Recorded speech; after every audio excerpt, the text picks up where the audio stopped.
मधुपुर एक छोटा सा शहर जहां दिन में बाजारों की चहल पहल और रात में सन्नाटे का राज होता था।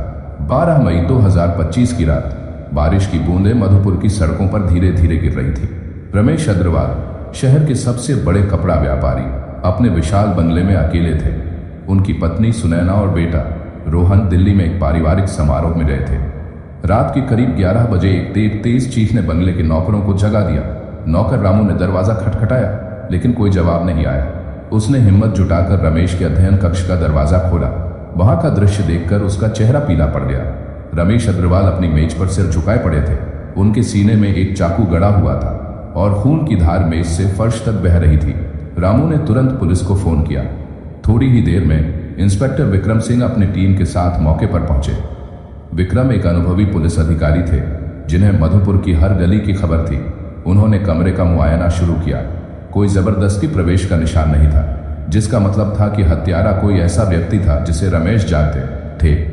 मेज पर एक अधूरी चिट्ठी पड़ी थी जिसमें लिखा था, मैं तुम्हें बख्शूंगा नहीं। यह चिट्ठी अधूरी थी और स्याही अभी सूखी भी नहीं थी। विक्रम ने अपने सहायक कांस्टेबल राजेश से कहा, यह कोई साधारण हत्या नहीं है। रमेश अग्रवाल के बहुत से दुश्मन थे। हमें उनकी जिंदगी की हर छोटी बड़ी बात खंगालनी होगी। नीलम शर्मा, मधुपुर के स्थानीय अखबार सत्य की आवाज की एक युवा और महत्वाकांक्षी पत्रकार थी। वह हमेशा ऐसी कहानियों की तलाश में रहती थी जो शहर की सतह के नीचे छिपी सच्चाई को उजागर करें। रमेश अग्रवाल की हत्या की खबर सुनते ही नीलम की पत्रकारीय जिज्ञासा जाग उठी। उसने अपने संपादक श्रीकांत जी से इस केस को कवर करने की अनुमति मांगी। श्रीकांत ने चेतावनी दी, नीलम, यह मामला खतरनाक है। रमेश अग्रवाल के रसूखदार दोस्त और दुश्मन दोनों थे। तुम्हें बहुत सावधान रहना होगा। नीलम ने मुस्कुराते हुए कहा, श्रीकांत जी, सच्चाई को सामने लाने के लिए थोड़ा खतरा तो बनता है। उसने सबसे पहले रमेश के बंगले का दौरा किया। पुलिस ने इलाके को सील कर रखा था, लेकिन नीलम ने अपने पुराने स्कूल मित्र कांस्टेबल राजेश से कुछ जानकारी हासिल की। राजेश ने बताया कि हत्या में इस्तेमाल हुआ चाकू रमेश के ही घर का था और कोई उंगलियों के निशान नहीं मिले। यह सुनकर नीलम का दिमाग तेजी से चलने लगा। यह हत्यारा बहुत चालाक है, उसने सोचा। नीलम ने रमेश के बिजनेस पार्टनर अशोक मेहता से मिलने का फैसला किया। अशोक मेहता मधुपुर के एक और बड़े व्यापारी थे जिनका रमेश के साथ पुराना रिश्ता था। नीलम ने अशोक के ऑफिस में उनसे मुलाकात की। अशोक उदास दिख रहे थे, लेकिन उनकी आंखों में कुछ ऐसा था जो नीलम को संदेहास्पद लगा। रमेश मेरे भाई जैसे थे, अशोक ने कहा। उनकी मौत ने मुझे तोड़ दिया है। क्या रमेश जी को कोई धमकी मिली थी? नीलम ने सवाल किया। अशोक ने थोड़ा झिझकते हुए कहा, नहीं, मुझे नहीं पता, लेकिन व्यापार में थोड़ा बहुत तनाव तो होता ही है। नीलम को अशोक की बातें पूरी तरह सच नहीं लगी। उसने फैसला किया कि वह रमेश के बिजनेस डील्स और उनके दुश्मनों की लिस्ट तैयार करेगी। जैसे जैसे नीलम ने रमेश के अतीत में खोजबीन शुरू की, उसे पता चला कि रमेश का कपड़ा व्यवसाय केवल एक मुखौटा था। असल में रमेश का कपड़ा व्यवसाय केवल एक मुखौटा था। मधुपुर में अवैध हथियारों की तस्करी के एक बड़े रैकेट से जुड़े थे। यह खुलासा नीलम के लिए चौंकाने वाला था। उसने अपने एक पुराने सूत्र रवि से संपर्क किया, जो मधुपुर के अंडरवर्ल्ड की खबरें रखता था। रवि ने बताया, रमेश अग्रवाल का नाम मधुपुर के सबसे खतरनाक गैंगस्टर काला सेठ के साथ जुड़ा था, लेकिन कुछ महीनों पहले दोनों में ठन रही थी। शायद रमेश ने काला सेठ को धोखा देने की कोशिश की थी। नीलम ने सोचा, क्या काला सेठ ने रमेश की हत्या करवाई? लेकिन उसे यह भी समझ नहीं आ रहा था कि अगर हत्या इतनी साफ सुथरी थी तो काला सेठ जैसे अपराधी ने इतनी सावधानी क्यों बरती होगी। इसी बीच इंस्पेक्टर विक्रम को एक गुमनाम पत्र मिला जिसमें लिखा था, रमेश की हत्या का राज उनके परिवार में छिपा है। विक्रम ने इस पत्र को गंभीरता से लिया और रमेश की पत्नी सुनैना और बेटे रोहन से पूछताछ शुरू की। सुनैना ने बताया कि रमेश और रोहन के बीच अक्सर झगड़े होते थे, क्योंकि रोहन अपने पिता के बिजनेस में शामिल नहीं होना चाहता था।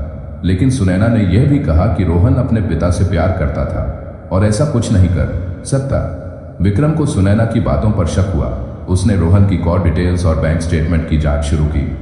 उसे पता चला कि रोहन ने हाल ही में एक बड़ी रकम किसी अनजान खाते में ट्रांसफर की थी। यह खाता मधुपुर के बाहर किसी के नाम पर था। नीलम अब पूरी तरह इस केस में डूब चुकी थी। उसने रात दिन रमेश के बिजनेस पार्टनर्स, कर्मचारियों और यहां तक कि उनके पुराने दोस्तों से बात की। एक रात जब वह अपने ऑफिस से घर लौट रही थी, एक काले रंग की कार ने उसका पीछा शुरू किया। नीलम ने अपनी स्कूटी की स्पीड बढ़ाई, लेकिन कार उसके करीब आती जा रही थी। अचानक कार ने उसे ओवरटेक किया और रास्ता रोक लिया। दो नकाबपोश लोग कार से उतरे और नीलम की ओर बढ़े।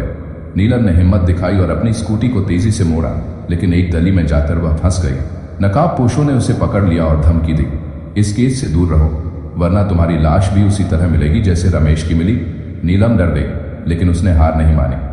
उसने अगले दिन इंस्पेक्टर विक्रम से इस घटना के बारे में बताया। विक्रम ने कहा, नीलम, तुम एक पत्रकार हो, पुलिस का काम हम पर छोड़ दो, लेकिन अगर तुम्हें कुछ करना ही है तो काला सेठ के बारे में और जानकारी जुटाओ। वह इस शहर का सबसे बड़ा अपराधी है और उसका नाम बार बार सामने आ रहा है। नीलम ने रवि की मदद से काला सेठ के एक पुराने गुर्गे छोटू से संपर्क किया। छोटू अब अपराध की दुनिया छोड़ चुका था और एक छोटी सी चाय की दुकान चलाता था। नीलम ने उससे सावधानी पूर्वक सवाल किए। छोटू ने बताया, रमेश और काला सेठ के बीच एक बड़ा सौदा हुआ था, जिसमें रमेश ने काला सेठ को 50 करोड़ रुपए का माल देने का वादा किया था, लेकिन रमेश ने आखिरी वक्त पर सौदा तोड़ दिया। काला सेठ को गुस्सा आया और उसने रमेश को सबक सिखाने की कसम खाई थी। नीलम और विक्रम अब एक ही दिशा में काम कर रहे थे, हालांकि दोनों के तरीके अलग थे। विक्रम ने रोहन को हिरासत में लिया और उससे सख्ती से पूछताछ शुरू की। रोहन ने आखिरकार कबूल किया कि उसने अपने पिता से पैसे मांगे थे, क्योंकि वह एक स्टार्टअप शुरू करना चाहता था, लेकिन रमेश ने उसे साफ मना कर दिया था। रोहन ने गुस्से में अपने पिता को धमकी दी थी, लेकिन उसने हत्या से इनकार किया। इसी बीच नीलम को एक गुमनाम ईमेल मिला, जिसमें एक ऑडियो क्लिप थी। उसने क्लिप सुनी, जिसमें रमेश और अशोक मेहता की बातचीत रिकॉर्ड थी। रमेश कह रहे थे, अशोक, अगर तुमने मेरे साथ धोखा किया तो मैं तुम्हें बर्बाद कर दूंगा। अशोक ने जवाब दिया, रमेश, तुम बहुत आगे बढ़ गए हो, अब तुम्हें रोकना होगा।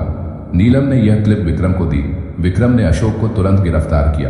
पूछताछ में अशोक टूट गया और उसने कबूल किया कि उसने रमेश की हत्या की थी। उसने बताया कि रमेश ने काला सेठ के साथ सौदा तोड़ा था और काला सेठ ने अशोक को रमेश को मारने का आदेश दिया था। अशोक को डर था कि अगर उसने ऐसा नहीं किया तो काला सेठ उसे और उसके परिवार को मार डालेगा, लेकिन कहानी अभी खत्म नहीं हुई थी। नीलम को शक था कि काला सेठ के पीछे कोई और बड़ा खिलाड़ी था। उसने अपनी जांच जारी रखी और पता लगाया कि मधुपुर के एक बड़े राजनेता मंत्री सुरेंद्र यादव काला सेठ के लिए काम करते थे। सुरेंद्र यादव ने रमेश को इसलिए मरवाया था क्योंकि रमेश उनके अवैध कारोबार के बारे में पुलिस को जानकारी देने वाले थे। नीलम ने अपने अखबार में एक विस्तृत लेख प्रकाशित किया, जिसमें उसने सुरेंद्र यादव और काला सेठ के पूरे रैकेट का पर्दाफाश किया। इस लेख ने मधुपुर में हंगामा मचा दिया। सुरेंद्र याद इन मटेरियल को गिरफ्तार कर लिया गया और काला सेठ शहर छोड़कर भाग गया, लेकिन नीलम को पता था कि काला सेठ जैसे अपराधी हमेशा वापस आते हैं। विक्रम ने नीलम को बुलाया और कहा, तुमने बहुत हिम्मत दिखाई, लेकिन अब तुम्हें सावधान रहना होगा। काला सेठ तुम्हें कभी माफ नहीं करेगा। नीलम ने मुस्कुराते हुए कहा, इंस्पेक्टर साहब, सच्चाई की कीमत चुकाने के लिए मैं तैयार हूं। रमेश अग्रवाल की हत्या ने मधुपुर को बदल दिया। नीलम शर्मा अब केवल एक पत्रकार नहीं थी, बल्कि शहर की आवाज बन चुकी थी।